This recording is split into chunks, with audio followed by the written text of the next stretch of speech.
নবীর পরে নবী নাই সংসদে আইন চাই, বলেন না। নবীর পরে নবী নাই সংসদে চাই, বলেন না। নবীর পরে নবী নাই সংসদে। আপনারা জানেন না মির্জা গোলাম কাদিয়ানির কিছু চেলাফেলা বাংলার জমিনের মধ্যে বলতেছে যে আমার নবী নাকি আখেরি নবী নাই। নাউজুবিল্লাহ বলেন না। অথচ আমার নবী বলেন আনা খাতামুন নাবিয়্যিন লা নাবিয়্যা বাদি, আমি নবী হলাম শেষ নবী, আমার পরে আর কোন নবী আসবেন না। এখন যদি কেউ আমার নবীর শেষ নবী মানে না, তার কি ঈমান আছে? কি বলেন আপনারা, ঈমান আছে? মুসলমান ইমানদার আমাকে বিষয় দিয়েছেন শান রিসালাতের উপর কথা বলার জন্য।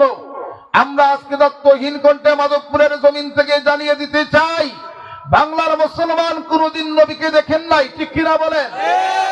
মাধবপুরের মানুষ, হবিগঞ্জের মানুষ, সিলেটের মানুষ, বাংলার মানুষ কখনো আমরা নবী দেখি নাই, না দেখাই রসুলকে বিশ্বাস করেছি। রসুলুল্লাহর আকাশচুম্বী সম্মানকে আমরা বিশ্বাস করি, রসুলুল্লাহর ভালোবাসা হৃদয়ে লালন করি, ঠিক কিনা বলে? যেই নাস্তিক মুরতাদ রামবাম মির্জা গোলাম কাদিয়ানির চেলাফেলা বাংলার জমিনে তথা বিশ্বের জমিনে যে কোনো জায়গায় থেকে যদি আমার নবীর আকাশচুম্বী সম্মান নিয়ে কটূক্তি করে, সমালোচনা করে, আমরা আশিকে রাসূল হিসাবে জানিয়ে দিতে চাই আমরা বাংলার মুসলমান, আমরা নবীকে ভালোবাসি, রাসূলুল্লাহকে বিশ্বাস করি, আখিরি নবী মানি।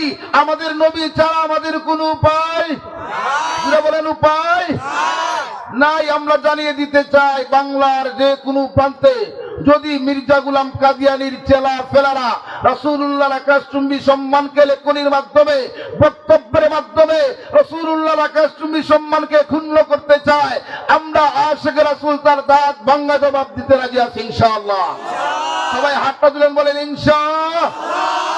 এটাই হলো আশিকে রাসূলের প্রমাণ, এটাই হলো নবীর আসল উম্মতের প্রমাণ। শুধু মুখে আশিকে রাসূল বলবেন, শুধু জবান দিয়ে বলবেন আশিকে রাসূল, আর কাজে যদি পরিণত না করতে পারেন তাহলে তো আপনি আশিকে রাসূল না।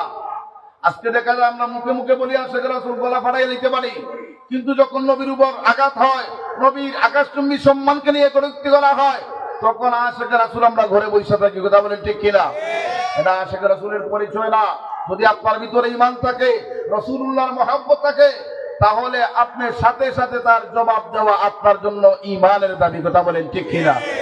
যেইভাবে দেখেন সাহাবায়ে কেরামরা জীবন দিয়া দিছে, রক্ত দিয়া দিছে, ছোট ছোট বাচ্চারা মুগিরারা পর্যন্ত রাসূলুল্লাহর প্রেমে জিহাদের ময়দানে পর্যন্ত যাওয়ার জন্য প্রস্তুত হয়ে গেছে। সুবহানাল্লাহ বলেন। আজকে আমরা ইসলামকে কদর করতে জানি না, আজকে আমরা ইসলামকে সম্মান করতে জানি না, রাসূলুল্লাহকে এখনো ভালোবাসতে শিখলাম না। কারণ কি জানেন? আমরা ইসলামের জন্য এক ফোঁটা রক্ত আমরা দেই, ইসলামের জন্য কোনদিন জিহাদের ময়দানে যাই। এই জন্য আজকে ইসলামকে এখন আমরা শিখতে পারলাম না। হাজির, এই জন্য বলবো রাসূলুল্লাহর ভালোবাসা, রাসূলুল্লাহর মহব্বত হৃদয়ে ধারণ করার দরকার আছে না নাই? আরো জবান খুলে বলেন আছে না নাই?